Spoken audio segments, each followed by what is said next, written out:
কতবার নির্যাতিত হয়েছি, আমাদের খোঁজ খবর নিইনি, কোনো জনগণের পাশে উনি থাকিনি, ওনাকে আমরা পাইনি। বন্ধুরা আমার, আজকের এই দিনই ওনার চক্রান্তে ওনার কিছু আমলা হচ্ছে, ওনার কিছু প্রার্থী ছিল, তারা নির্বাচনে পরাজয় হয়। পরাজয়ের পরে কিছু আওয়ামী লীগের ক্রিকেটার উনি ওনার দলে নিয়ে দল করে আমার গোপালগ্রাম ইউনিয়নে যারা নেতা কর্মী হয়েছে ওরা কিন্তু কথা বলিনি। কেন বলিনি? ওদের ভাষা নাই। আমার ওয়ার্ড 5 নম্বর ওয়ার্ড গোপালগ্রাম ইউনিয়ন, আমার সভাপতি প্রবীণ মুজিবুল ভাই উঠে দাঁড়াও, মুজিবুল ভাই উঠে দাঁড়াও। আমার সেই 18 তারিখের পরে আমার ওই বাইক গ্রাম ছাড়া ওয়ার্ড ছাড়া আমার আর এক সেক্রেটারি ভাই ইমারত ভাই উঠে দাঁড়াও। ইমারত ভাই আছে এখানে? ওই যে আমার ভাই, ওদের ভাষা নাই। গ্রাম ছাড়া ওরা বাজারের পর মান অপমান ঘাট ধরে ধাক্কাইছে। তো বন্ধুরা আমার, যে অবস্থায় আছি, যেখানে থাকি,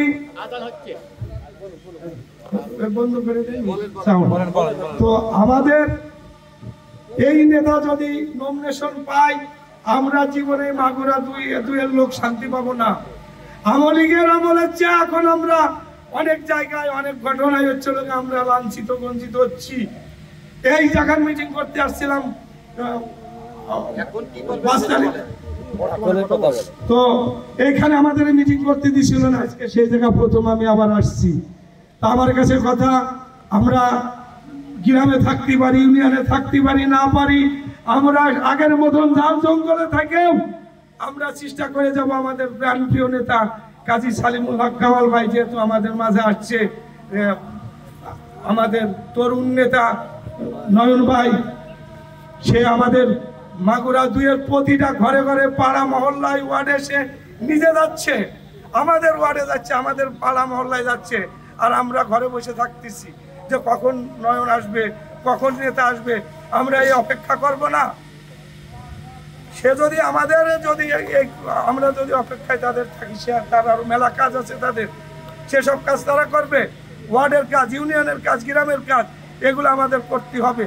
মা বোন ছেলে মেয়ে যা আছে সব হচ্ছে লোকে একসঙ্গে হচ্ছে লোকে মাঠে কাজ করতে হবে। ছোট বড় সব ধরনের উঠান বৈঠক, বিভিন্ন কর্মী সভা, বিভিন্ন আলোচনা, যে হয়তো এই মুহূর্তে আলোচনা নাই, এক জায়গায় কয়জন বসছি তখনই এই আলোচনা।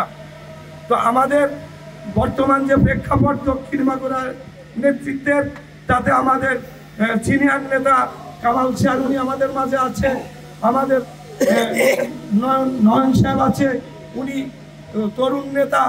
আজকে আমাদের দেশ নেতা তারেক রহমান ঘোষণা দিয়েছে অনেকগুলো তরুণ নেতাকে উনি নমিনেশন দেবে। আমাদের সবার দাবি থাকবে আমাদের তরুণ নেতা নয়ন সাহেব যেন নমিনেশন পায়, তাহলে মাগুরা 2 আসনের সমস্ত উন্নয়ন কর্মকাণ্ড সবকিছু ভালো থাকবে, আমরা ভালো থাকতে পারবো। তার আগে এখন আমরা ভালো নাই।